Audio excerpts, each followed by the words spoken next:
You touched on some big issues. All right, let us bring in now our guest, if we certainly can. That is Techno Buffalo's John Rettinger. John, you just heard Herb's rant on Netflix, sort of hitting everything from disclosures to strategies. You got a beef with Netflix? You know, the gut shot reaction is certainly to agree with Herb, and I think a lot of folks, at least right now, do. However, in hindsight, I think what Reed Hastings did is actually going to be very prudent for the business.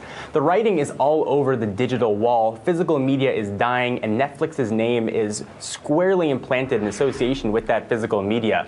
If that dies and subscription base continues to fall, so does the Netflix brand equity. They are severing ties right now while they have a chance to spin off a completely separate Qwikster business, which is also going to include video games, while also continuing to grow that Netflix brand while focusing solely on digital.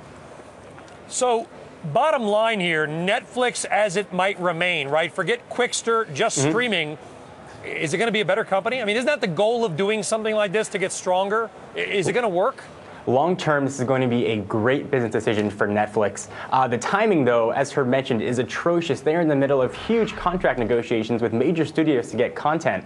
So why they would choose to do it at a nighttime on a blog is completely mind-boggling. You know, because it's a smoke and mirrors type of thing. It doesn't change anything right now. All it is it creates the impression something's going to happen. Maybe they will ultimately spin off the DVD business and try to recreate what they started with Netflix. I suspect that's where they're going, but who knows?